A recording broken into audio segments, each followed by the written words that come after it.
नमस्कार दोस्तों, crazy explainer channel में आपका फिर से स्वागत है। और अगर आपने पिछला एपिसोड नहीं देखा है तो पहले देख लीजिए, लिंक में डिस्क्रिप्शन में दूंगी। तो बिना ज्यादा समय बर्बाद किए चलिए शुरू करते हैं आज की एक्सप्लेनेशन वीडियो। एक बार दुष्ट राक्षसों ने दुनिया पर अपनी भयानक छाया डाली। भयानक जादुई शक्तियों से लैस इन प्राणियों ने लगातार मनुष्यों का शिकार किया। उन्होंने बिना किसी दया के अपने शिकार पर दावत दी, जिससे मनुष्य असहाय और निराशाजनक महसूस कर रहे थे। लेकिन एक दुर्भाग्यपूर्ण दिन, जब मानवता का दिल का दर्द अपने चरम पर पहुंच गया था, 5 व्यक्तियों का एक समूह आगे बढ़ा। 5 पहलुओं के रूप में जाना जाता है। वे प्रत्येक एक तत्व अग्नि, पानी, पृथ्वी, धातु और लकड़ी की अविश्वसनीय शक्ति का उपयोग करते थे। अपने भयंकर दृढ़ संकल्प और सरासर बहादुरी के माध्यम से वे मनुष्यों के पक्ष में ज्वार को मोड़ने के लिए एकजुट हुए। उनकी मौलिक शक्तियां ऊर्जा के तूफान में सामंजस्य स्थापित करती है। आग एक अनियंत्रित जानवर की तरह दहाड़ रही थी, पानी एक उग्र सागर की तरह बढ़ रहा था, पृथ्वी बिना झुके हुए बल से कांप रही थी, धातु एक तेज धार के साथ चमक रही थी और लकड़ी राक्षसों के हमले के खिलाफ लंबी लचीली खड़ी थी। साथ में उन्होंने राक्षसी ताकतों को पीछे धकेल दिया और उन्हें एक विशाल पर्वत की चोटी पर घेर लिया। युद्ध में फंसे राक्षसों के अंत के करीब होने के साथ 5 पहलुओं ने ग्रेट सील बनाया, एक शक्तिशाली बाधा जिसे सबसे डरावने राक्षसों को कैद करने के लिए डिजाइन किया गया था। ये सुनिश्चित करने के लिए कि कम राक्षस बच न सके, उन्होंने पहाड़ के प्रत्येक निकास पर एक जादुई स्तंभ बनाया, जिससे राक्षसों को अपनी पहाड़ी जेल छोड़ने के लिए शक्तिहीन छोड़ दिया गया। 5 पहलुओं के वीर कार्यों ने दुनिया को संतुलन और व्यवस्था बहाल की, जिससे मनुष्यों को भय की जंजीरों से मुक्त होने और सद्भाव में रहने की अनुमति मिली। हालांकि सालों बाद एक बार परेशान पहाड़ की छाया में 3 रहस्यमय व्यक्ति शुवान, लिन और शू ग्रेट सील को तोड़ने के लिए इकट्ठा हुए। जैसे ही वे सफल हुए, एक खतरनाक दानव किलेन सील से फूट पड़ा, अपनी डरावनी शक्ति को उजागर किया। बिना किसी हिचकिचाहट के शुवान ने राक्षस पर आग के गोले की बौछार शुरू की। वो किलेन के चारों ओर घूमा, एक शक्तिशाली हमले के लिए बंद हो गया। हालांकि किलेन एक दुर्जेय दुश्मन साबित हुआ, जिसने चुवान के हमले को आसानी से रोक दिया और तेजी से जवाबी हमलों के साथ जवाबी कार्रवाई की। इससे चुवान को खुद का बचाव करने के लिए संघर्ष करना पड़ा। उन्मादी लड़ाई के बीच एक छोटा दानव शुवान और उसके दोस्तों के पास से फिसल गया, क्योंकि वो ग्रेट सील से बच गया था। किलेन के शक्तिशाली हमलों ने शुवान को पीछे की ओर धकेल दिया, लेकिन उसने जल्दी से अपना पैर वापस पा लिया। अपनी असाधारण क्षमता का आह्वान करते हुए फायर फीनिक्स फट गया, क्योंकि शुइन का सिर आग की लपटों में घिर गया। उसने राक्षसों की ओर इशारा किया, एक भयंकर विस्मयकारी आत्मा की तरह लौ की रस्सियां लहराते हुए। लेकिन जैसे ही लड़ाई तेज हुई, बर्फ के टुकड़ों की एक बौछार हवा में भर गई, जो पानी के पहलू से घिरी हुई थी। पृथ्वी, लकड़ी और धातु के पहलुओं के साथ पानी के पहलू ने पवित्र मुहर को तोड़ने के लिए चुवान को डांटा। साथ में पहलुओं ने किलेन के खिलाफ हथियार उठाए, राक्षस को ग्रेट सील की ओर वापस ले गए। लेकिन एक चालाक कदम में किलेन ने लिन और युआन शिन को जब्त कर लिया, उन्हें बंधक बना लिया। एक भयावह मुस्कुराहट के साथ किलेन ने घोषणा की कि वह केवल तभी बंदियों को वापस करेगा जब उसके बेटे को उसके पास वापस लाया जाएगा। एक दूरस्थ पहाड़ी गांव में भाइयों के रूप में जाने जाने वाले प्रभावशाली पुरुषों के एक समूह ने समुदाय पर शासन किया। उनमें से जेयो नाम की एक उत्साही और जीवंत युवा लड़की और अपने पिता बाई के साथ रहती थी, जो तीसरा भाई था। जियोन अक्सर अपने पिता के धर्मत्याग के लिए जड़ी बूटियों को इकट्ठा करने के लिए पहाड़ के हरे भरे जंगल में जाती थी। एक दिन जैसे ही जायोन उत्साहित होकर जड़ी बूटियों के एक नए बंडल के साथ लौट आया, वो अपने पिता से टकरा गई, जिससे उसके हाथों में दवा गैलोपोड टुकड़ों में बिखर गई। निराश होकर बाई ने उसे सबक सिखाने का फैसला किया। उन्होंने उसे गैलापोड्स का एक नया बैच लाने के लिए पहाड़ के दूर के किनारे रहने वाले अपने आपूर्तिकर्ता जान द ड्रंक का दौरा करने का निर्देश दिया। बाई ने अपनी बेटी को चेतावनी दी, उसे रात होने से पहले लौटने का आग्रह किया, क्योंकि अंधेरे के बाद जंगल विश्वासघाती हो गए थे, क्योंकि वो जंगल के माध्यम से घूम रही थी और अप्रत्याशित रूप से 3 रहस्यमय लबादे वाले पुरुषों को ठोकर मार दी थी। उनकी उपस्थिति ने उसकी रीढ़ की हड्डी में एक सिहरन पैदा कर दी और उसकी घबराहट में उसने खड़ी ढलान पर अपना पैर खो दिया। वो आखिरकार अचानक रुक गई, क्योंकि उसकी पीठ एक विशाल पत्थर के खंभे से टकरा गई थी। वहां प्राचीन पत्थर पर उत्कीर्ण पवित्र कफन पर्वत शब्द थे।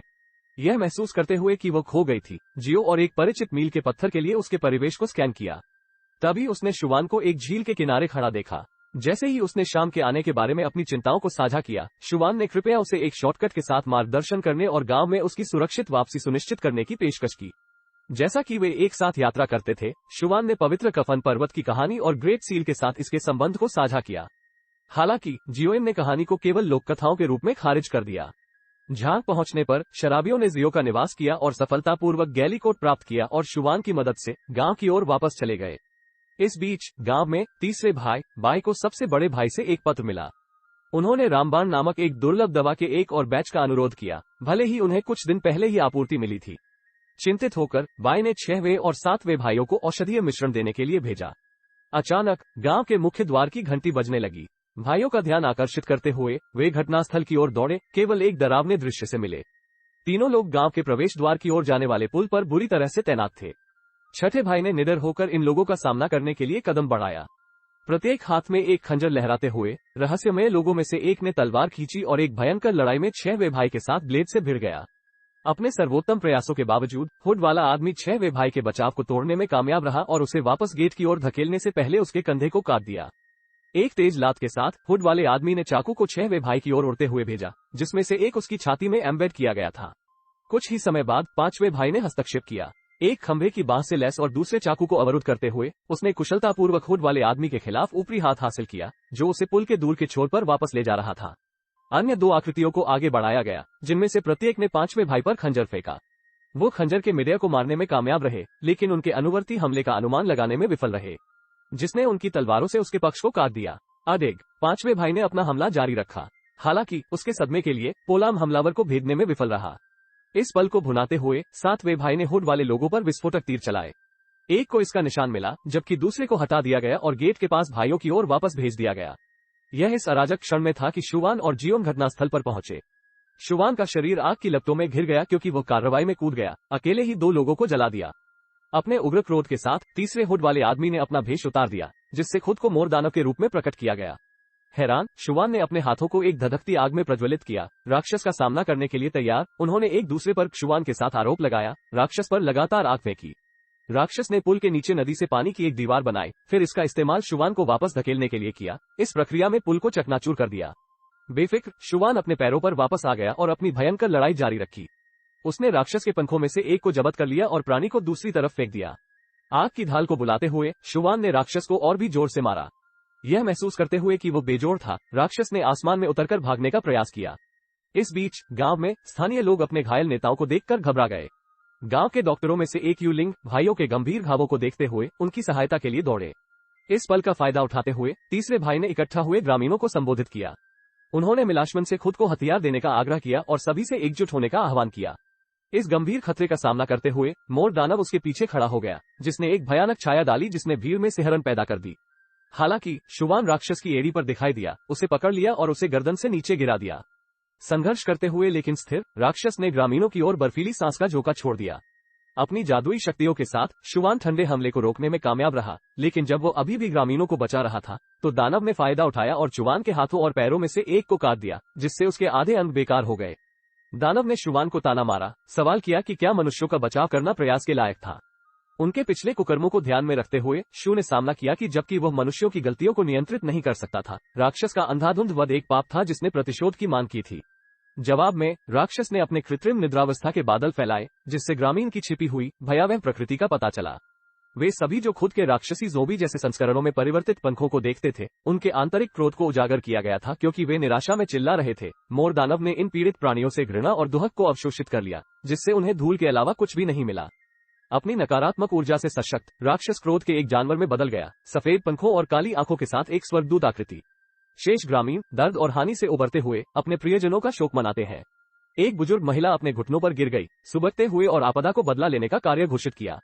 जानवर ने उससे संपर्क किया और उन लोगों के ठिकाने के बारे में पूछताछ की जिन्हें उसने मांगा था। कांपते हुए उसने दूर के एपोथेक्री की ओर इशारा किया। जानवर सीधे एपोथेक्री चुवान की ओर बढ़ गया। उसे रोकने के लिए दृढ़ संकल्पित एक मुखौटा पहना और पीछा किया। इस बीच जेडओ ने अपने अंतिम क्षणों में बुजुर्ग महिला को एनकॉम्फोर्ट कर दिया। महिला ने जियो को चेतावनी दी कि वो अपने पिता सहित गांव में किसी पर भी भरोसा न करे। जैसा कि राक्षस के कार्य प्रतिशोध से प्रेरित थे, छहवां भाई, जो अब एक पीड़ित राक्षस है, ने कुछ रामबाण के लिए बेताबी से भीख मांगी। अपनी लालसाओं को शांत करने के लिए रहस्यमय पदार्थ के बिना उन्होंने उन्माद में ग्रामीणों को लताड़ा। अब अपने बेटे को नहीं पहचानते हुए उसने युवा लड़के पर हमला किया, लेकिन यूलिन ने हस्तक्षेप किया, लड़के को पकड़ लिया और भागने की कोशिश की। हालांकि छहवें भाई ने यूलिन को नीचे गिराने के लिए अपने पंजे का इस्तेमाल किया। यूलिन के छोटे भाई के रूप में युदान ने हिंसा को सामने आते देखा। डर ने शुरू में उसे लकवाग्रस्त कर दिया, लेकिन अपने भाई को इतने दर्द में देखकर उसने अपनी हिम्मत जुटाई, जमीन से एक छड़ी पकड़ी और राक्षस की बाह को तोड़ने की कोशिश की। इसके बजाय छड़ी टूट गई। क्रोधित राक्षस ने उड़ान और उसके बेटे दोनों को मारने के लिए अपने दूसरे हाथ का इस्तेमाल किया, जिससे यूलिन को पीड़ा में रोना पड़ा। इस भयानक कृत्य ने छहवें भाई को होश में वापस ला दिया, लेकिन तब तक बहुत देर हो चुकी थी। अपने बेटे को मारने के लिए अपराध बोध से अभिभूत उसने यूलिन से विनती की कि वह फिर से नियंत्रण खोने से पहले अपना जीवन समाप्त कर ले। भारी मन से यूलिन ने उसी टूटी हुई छड़ी को उठाया और इसे छहवें भाई के दिल के माध्यम से चलाया। युवा डॉक्टर युलिन ने खुद को अकेला पाया। अपने अंतिम क्षणों में अपने मरने वाले छोटे भाई को सांत्वना दी क्योंकि उसने अपने गंभीर घावों के कारण दम तोड़ दिया। कहीं और शुवान बीस्ट ऑफ रेथ के निशान पर गर्म था। उसे एपोथेक्री तक पहुंचने से रोकने के लिए अपनी शक्ति में सब कुछ करना। जानवर ने शुवान पर हमला करने के लिए अपने पंख वाले पंखों का इस्तेमाल किया, लेकिन उसके प्रयास निष्फल रहे। एक हताश चाल में जानवर ने अपने सभी पंखों को मिलाकर एक ब्लेड बनाया, जिसका उद्देश्य शुवान को एक बार और सभी के लिए हराना था। हालांकि आग का पहलू पंख वाले हथियार के माध्यम से जलने वाले एक उग्र गुंबद के साथ हमले का मुकाबला करने में कामयाब रहा।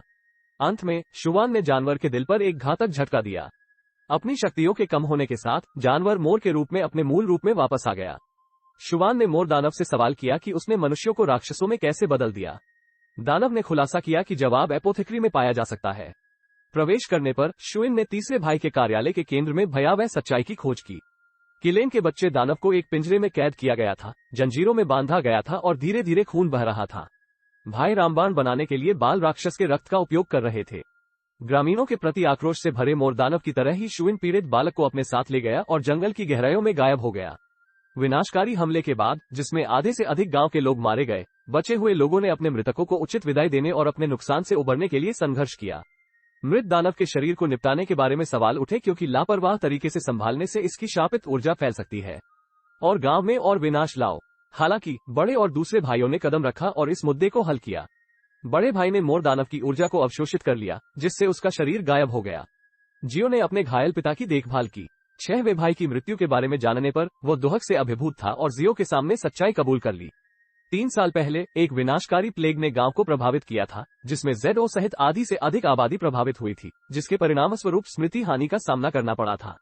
ग्रामीणों ने इलाज की तलाश की, लेकिन कोई दवा काम नहीं आई। एक दुर्भाग्यपूर्ण दिन एक हत्यारा युवा राक्षस गांव के पास से गुजरा और गलती से एक कुओं में एक पैमाना गिरा दिया और पानी पीने वाले ग्रामीणों ने पूरी तरह से ठीक होने का अनुभव किया। युवा हत्यारे दानव का पीछा किया गया था और इसके अधिक तराजू को इकट्ठा करने के लिए कब्जा कर लिया गया था, जिसका उपयोग चमत्कारी दवा बनाने के लिए किया गया था। हालांकि दवा उन लोगों में राक्षसी शक्तियों को भी बढ़ाती है जो इसके आदी हो गए थे। इस समय के दौरान सबसे बड़ा और दूसरा भाई कक्षों में प्रवेश करता है और सीखता है कि शुवान अग्नि पहलू ने बाल राक्षस को दूर ले लिया। जैसा कि वे मानते हैं कि दानव को कैसे पुनः प्राप्त किया जाए, जियो शुवान को इसे वापस करने के लिए मनाने की पेशकश करता है। इस बीच ग्रेट सील के भीतर पागलपन के जानवर को पक्षी से क्रोध के जानवर के पतन की खबर मिलती है। अपनी मृत्यु और इस शापित स्थान पर राक्षसों के कारावास से क्रोधित पागलपन का जानवर अन्य राक्षसों को उकसाता है, उन्हें हमले के लिए तैयार करता है। नए सिरे से दृढ़ संकल्प से भरी वो महान मोहर को भीतर से चकनाचूर कर देती है और पवित्र बाल पूर्व को पुनः प्राप्त करने के लिए 3 राक्षसों को भेजती है। देखिए ये अगला वीडियो। अगले एक पर मिलते हैं। मुझे आशा है कि आपको ये पसंद आया होगा और यह आपकी कृपया ध्यान दें, यदि आप लॉर्ड वियर्स द्वारा नष्ट नहीं होना चाहते हैं तो लाइक, कमेंट और सुपर एक्सप्लेनेशन चैनल को सब्सक्राइब करना न भूलें। यह शायद ही उचित है, लेकिन साथ ही जब हम नए वीडियो अपलोड करते हैं तो अधिसूचित होने के लिए घंटी आइकन पर क्लिक करना न भूलें। ये मेरी पंक्तियाँ थी। Oh sorry.